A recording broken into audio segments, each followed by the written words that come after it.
जय जगन्नाथ स्टूडेंट्स स्वागत करुछि आपण मानकु आउ गोटे नुआ वीडियो को। तो आपण मानकर सीपीईटी रो रिजल्ट आसी नाही हैला।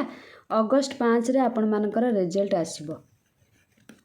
तो आपण मानक पई गोटे बढ़िया सुजोग। बहुत सारा पिला मते मेसेज करुतले कि मैम जदि आमर सीपीईटी रे एडमिशन न होउची आमे इग्नो रे एडमिशन करि पारबो कि ए क्वेश्चन करथिले। ता सहित आपण माने क्वेश्चन करथिले इग्नोर तो लास्ट डेट सरी जाउची एपटे सीपीईटी रो रिजल्ट बाहर नाही तो आमे कोन करिबो। तो आपण मानक पई खुशी खबर इग्नोर नाम लेखा अवधि वृद्धि आउ आपण मानकर लास्ट डेट केबे रहउची इग्नो पई मु कहि देबी। फास्ट कथा हला मु आपण मानकु कहूची इग्नो रे आपण माने एडमिशन करिबा पूर्वरु हैला। इग्नो रे एडमिशन करिबा पूर्वरु आपण माने सीपीईटी रो रिजल्ट को फास्ट देखंतु। जदि आपण मानकर रिजल्ट देखि साला परे आपण को लागुची कि कोनोसी ऑटोनोमस कॉलेज रे हेई जिवो किंबा यूनिवर्सिटी रे हेई जिवो किंबा आपण मानकर डिग्री कॉलेज रे हेई जिवो हैला, ताहाले आपण माने इग्नो कथा भाबंतु नाही। आउ जदि देखुचंती आपण मानकर ए तीनटा कॉलेज रे हो नाही 10 जण पिला रखिची आ तांकर तो हबो नाही ना एठी कोठी एडमिशन, तो सी इग्नो रे करि परिबे। आउ गोटे कथा आपण माने इग्नो रे करिबा पूर्वरु ए कथा भी माइंड रे रखंतु। जदि आपण माने एबे रिसेंट ग्रेजुएशन कंप्लीट करिसंती ताहाले आपण माने हठात इग्नो रे करंतु नाही, वेट करंतु हैला। एथर तो आपण माने क्वेश्चन लेवल सीपीईटी रो जानि गेले नेक्स्ट ईयर देबे। नेक्स्ट ईयर आपण मानकर सीपीईटी रे भलो मार्क रहइबो तो आपण माने नेक्स्ट ईयर दे कि एग्जाम सीपीईटी क्रैक करिवे एंट्रेंस देन आपण माने पीजी एडमिशन करिवे हैला। तो जदि नेक्स्ट ईयर न होची आपण माने इग्नो रे एडमिशन करि परिबो। हठात आपण माने इग्नो रे एडमिशन करंतु नाही। मु कहिबिनी इग्नो खराब बोली, इग्नो रो सर्टिफिकेट जा आपण मानकर रेगुलर पीजी रे मध्ये सर्टिफिकेट से डिफरेंस टा या होची कि आपण मानकर रेगुलर पीजी रे आपण माने रेगुलर क्लास करिवे माने कांसेप्ट गुडा को बुझिवे, किंतु इग्नो रे केवल संडे रे क्लास हबो।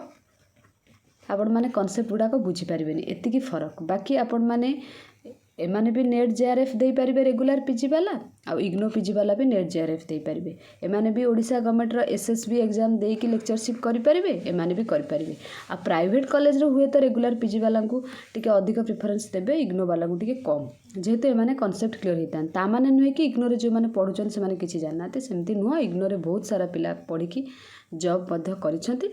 जदि आपण माने ग्रेजुएशन 2-3 वर्ष होला कंप्लीट कलेनी ताहाले आपण माने इग्नो रे एडमिशन करि परिबे। जदि आपनकर सीपीईटी न होची हैला, आर वर्ष देइथिले हे नथिला ए वर्ष भी देले आपण मानकर हेला नाही ताहाले आपण माने ए केस रे इग्नो रे करि परिबे। बुझि परछंती।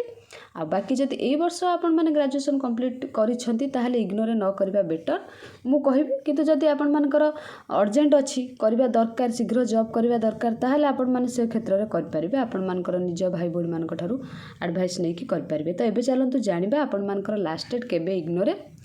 भुवनेश्वर इंदिरा गांधी राष्ट्रीय मुक्त विश्वविद्यालय इग्नो रे विभिन्न पाठ्यक्रम रे नाम लेखा अवधि को अगस्त 14 तारिख पर्यंत वृद्धि करा जायछि। आउ गोटे कथा आपण मानकु कहि दोछि, इग्नो रे बहुत कम पैसा रे हेजिवो। रेगुलर पीजी रे आपण मानकर बहुत सारा पैसा लागिवो, किंतु इग्नो पीजी रे बहुत कम पैसा रे आपण मानकर पीजीटा हेजिवो। एटा गोटे प्लस पॉइंट इग्नो रो। बही भी सेमाने दियंती। तो कहिछि अधार पाठ छाड़ितिबा किंबा उच्च शिक्षा पाइबारु वंचित होइतिबा कोनोसी बयसर व्यक्ति विशेष इग्नो रे समस्त विभाग रे स्नातक यूजी माने +3 करि परिबे, स्नातकोत्तर पीजी किंबा पीजी डिप्लोमा और सर्टिफिकेट कार्यक्रम रे नाम लेखाई पारिबे। स्नातक जथा कला विज्ञान वाणिज्य विभाग रे नाम पंजीकरण करने को चाहूबा अनुसूचित जाति और जनजाति प्रार्थी नाम लेखा देय और पुनः पंजीकरण देय छाड़ हो जाइए। एससी एसटी पिला कौन एडमिशन फी पड़ो नहीं। तेबे जो अनुसूचित जाति और जनजाति छात्र छात्री अन्य कौन सूत्र रिहाती पाउथिबे ताहाले सेमाने इग्नो पक्षरु दिया जाइथिबा रिहाती पाइबाकु योग्य हेबे नाही, कौन एथुरु पाउ नथिबे सेमाने। देन आपण मानकर ଆଗ୍ରହୀ ଛାତ୍ରଛାତ୍ରୀ ଇଗ୍ନୋ ୱେବସାଇଟ୍ ଅନୁସରଣ କରିପାରିବେ କିମ୍ବା ଭୁବନେଶ୍ୱର ଆଞ୍ଚଳିକ କେନ୍ଦ୍ର ସହ ଯୋଗାଯୋଗ କରିପାରିବେ ବୋଲି ଏହାର ବରିଷ୍ଠ ଆଞ୍ଚଳିକ ନିର୍ଦ୍ଦେଶକ ସୁରେଶ କୁମାର ତ୍ରିପାଠୀ କହିଛନ୍ତି। ଭୁବନେଶ୍ୱରରେ ଆପଣମାନଙ୍କର ଏଇଟା ରହିଛି ଫର୍ଚ୍ୟୁନ୍ ଟାୱାର ପାଖରେ ଇଗ୍ନୋ ଅଫିସଟା ରହିଛି। ଅଗଷ୍ଟ 14 ତାରିଖ ପର୍ଯ୍ୟନ୍ତ ସେମାନେ ତ ଅବଧିକୁ ବଢ଼େଇ ଦେଲେ। ବା CPET ରେଜଲ୍ଟ ଆସୁ ଆପଣମାନେ ଦେଖନ୍ତୁ। ଯଦି ଆପଣମାନଙ୍କର ସିଲେକ୍ସନ୍ ନ ହେଉଛି ତାହେଲେ ଆପଣମାନେ ଲାଷ୍ଟ ଟାଇମ୍ରେ 13 ତାରିଖ ବେଳକୁ ଆଡ଼ମିସନ୍ କରିପାରିବେ। ଅନଲାଇନ୍ରେ ତ ଏଇଟା ହେଇପାରୁଛି ଆଡ଼ମିସନ୍। ତ କ'ଣ କେତେ ଖର୍ଚ୍ଚ ହେଉଛି ଯଦି ଆପଣମାନେ ସେ ରିଲେଟେଡ଼୍ ଭିଡ଼ିଓ ଚାହୁଁଛନ୍ତି ମୁଁ ନେକ୍ସଟ ଟ୍ରାଏ କରିବି ସେ ରିଲେଟେଡ଼୍ ଭିଡ଼ିଓ ଆଣିବା ପାଇଁ। କିନ୍ତୁ ଆପଣମାନେ ଇଗ୍ନୋ କଥା ପଚାରିଥିଲେ ଇଗ୍ନୋର କଲେ ଭଲ କି କିଛି ଖରାପ ନାହିଁ। କ'ଣ ଅସୁବିଧା କ'ଣ ସୁବିଧା ମୁଁ ତ ଏଇ ଭିଡ଼ିଓରେ ଆପଣମାନଙ୍କୁ କହିଦେଲି। ତ ସେଥିପାଇଁ ଆପଣମାନେ ଯାହା କିଛି ଡାଉଟ୍ ଅଛି ନା ଆପଣମାନେ ମୋତେ ଇନଷ୍ଟାଗ୍ରାମରେ ପଚାରି ପାରିବେ। ଡେସ୍କ୍ରିପ୍ସନ୍ ବକ୍ସରେ ଲିଙ୍କ୍ ଦେଇଦେଇଛି। ଟେଲିଗ୍ରାମ ଚ୍ୟାନେଲ ବି ଜଏନ୍ ହେଇପାରିବେ, ମୋତେ ପଚାରିପାରିବେ। ନେକ୍ସଟ ଆପଣମାନେ କମେଣ୍ଟ ବି କରିପାରିବେ ହେଲା। ତ ଆପଣମାନଙ୍କର ଯାହା ଡାଉଟ୍ ଅଛି ମୁଁ କ୍ଲିଅର୍ କରିଦେବି। କିନ୍ତୁ ଇଗ୍ନୋରେ କଲେ ଆପଣମାନେ ସେମ୍ ଜବ୍ କରିପାରିବେ, କିଛି ଇସ୍ୟୁ ନାହିଁ। କେବଳ ପ୍ରାଇଭେଟ୍ କଲେଜ ଗୁଡ଼ାକରେ ଏଇ ଯେଉଁ ରେସିଡେଣ୍ଟାଲ କଲେଜ ଗୁଡ଼ାକରେ ଟିକେ ଚୁଜି ହେଇଯାଉଛନ୍ତି। ସେମାନେ ରେଗୁଲାର ପିଜି ବାଲାଙ୍କୁ ନେଉଛନ୍ତି, ଭାବୁଛନ୍ତି କି ସେଇମାନେ ହିଁ ଭଲ ପଢ଼ିଛନ୍ତି, ଇଗ୍ନୋ ବାଲା ଭଲ ପଢ଼ିନାହାନ୍ତି ଏତିକ। ବାକି ଯଦି ସେମାନଙ୍କୁ ରେଗୁଲାର ପିଜି ବାଲା ନ ମିଳୁଛନ୍ତି ସେମାନେ ଇଗ୍ନୋ ବାଲାଙ୍କୁ ନେଉଛନ୍ତି ହେଲା। ନହେଲେ ଆପଣମାନେ ଅଦର ଯଦି ଦେଖିବେ SSB ଏକ୍ଜାମ୍ ଆମ ଓଡ଼ିଶା ତରଫରୁ ଯେଉଁଟା ଷ୍ଟେଟ୍ ସିଲେକ୍ସନ୍ ବୋର୍ଡ଼ କରାଉଛନ୍ତି ଲେକ୍ଚରସିପ୍ ପାଇଁ, ଏଇଟାରେ ସମସ୍ତେ ଦେଇପାରିବେ। ମାନେ ଇଗ୍ନୋ ବାଲା ଦେଇପାରିବେ, ରେଗୁଲାର ପିଜି ବାଲା ବି ଦେଇପାରିବେ। ନେକ୍ସଟ ଯଦି ଆମେ କହିବା ନେଟ୍ JRF ଆପଣମାନଙ୍କର ଏଗୁଡ଼ା ବି ବହୁତ ଦେଇପାରିବେ, ବୁଝିପାରୁଛନ୍ତି। PhD ବି ଇଗ୍ନୋ ବାଲା କରିପାରିବେ, ରେଗୁଲାର ପିଜି ବାଲା ବି କରିପାରିବେ, ସେଥିରେ କିଛି ଇସ୍ୟୁ ନାହିଁ। ତ ଆପଣମାନଙ୍କର ଯଦି ଜବ୍ କରୁଛନ୍ତି, କିଛି ଆପଣଙ୍କର ଫ୍ୟାମିଲିରେ ଇସ୍ୟୁ ଅଛି, ଆପଣମାନେ ରେଗୁଲାର ପିଜି କରିପାରିବେ ନାହିଁ ହେଲା। ଜବ୍ଟା ଆପଣମାନଙ୍କର ମ୍ୟାଣ୍ଡେଟୋରି, ଆପଣ ଜବ୍ କରିବା ଦରକାର। ଆଉ ତ ସେଇ ଜାଗାରେ ଆପଣ ରେଗୁଲାର ପିଜି କରିପାରିବେନି।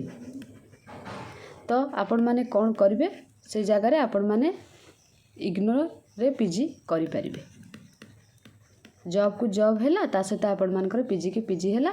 କେବଳ ସଣ୍ଡେରେ ଏକ୍ଜାମ୍ ଦେବେ, ସଣ୍ଡେରେ ଏକ୍ଜାମ୍ ଦେବେ। ସଣ୍ଡେରେ କ୍ଲାସ୍ ବି ଆପଣମାନଙ୍କର ହେବ। ବେଳେବେଳେ ୱାର୍କିଂ ଡେରେ ଆପଣମାନଙ୍କର ଏକ୍ଜାମ୍ କରିଦିଅନ୍ତି, ନହେଲେ ବାକି ପ୍ରାୟ ସଣ୍ଡେରେ ଆପଣମାନଙ୍କର ଏକ୍ଜାମ୍ ଇଗ୍ନୋରେ ହୁଏ। ଠିକ୍ ଅଛି। ତ ଏଇଟା ହେଲା ଇଗ୍ନୋ ବିଷୟରେ ଆପଣମାନଙ୍କର ସବୁ କିଛି ଥିଲା। ତ ଆପଣମାନଙ୍କୁ ମୁଁ କହିଦେଲି ଇଗ୍ନୋ ଆଉ ରେଗୁଲାର ପିଜି ବିଷୟରେ। ଆପଣମାନଙ୍କର ଏବେ ଡାଉଟ୍ କ୍ଲିଅର୍ ହେଇଯାଇଥିବ। ତା ସହିତ ଆପଣମାନେ ଇଗ୍ନୋରେ ଖାଲି ପିଜି କରିପାରିବେନି। +3 ଯଦି ଚାହୁଁଛନ୍ତି, +2 ପିଲା କିଏ କରିବା ପାଇଁ ଜବ୍ କରିକି ସେମାନେ କରିପାରିବେ।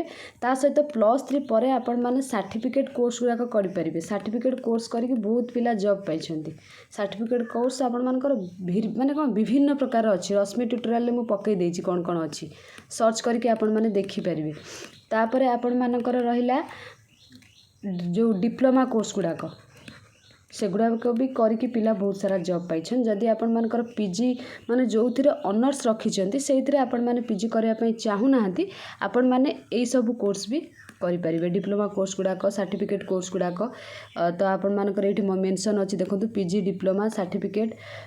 ତ ଏଇସବୁ କୋର୍ସ କରିକି ଆପଣମାନେ ଜବ୍ ମଧ୍ୟ କରିପାରିବେ। ମାନେ ଥରୁଟିଏ ଯାଇକି ଆପଣମାନେ ଇଗ୍ନୋର ୱେବସାଇଟ୍କୁ ଭିଜିଟ୍ କରନ୍ତୁ, ସବୁ କିଛି ଜାଣିପାରିବେ, ମୋତେ କିଛି କହିବାକୁ ପଡ଼ିବନି ହେଲା। ଯଦି ନ ଜାଣିପାରୁଛନ୍ତି ମୁଁ ନେକ୍ସଟ ଆଉ ଗୋଟେ ଭିଡ଼ିଓରେ ନେଇ ଆସିବି। ବାକି ଆପଣମାନେ ଥରୁଟିଏ ଭିଜିଟ୍ କରନ୍ତୁ। ତ ଟ୍ରାଏ କରନ୍ତୁ। ଯଦି କିଛି ଆପଣମାନଙ୍କର ଫ୍ୟାମିଲିରେ ଇସ୍ୟୁ ଅଛି, ରେଗୁଲାର ପିଜି କରିପାରିବେନି, ତାହେଲେ ଆପଣମାନେ ଇଗ୍ନୋରେ କରିପାରିବେ। ଠିକ୍ ଅଛି। ଆଉ ଯାହା ଡାଉଟ୍ ଆପଣମାନେ କମେଣ୍ଟ କରିପାରିବେ। Thank you all.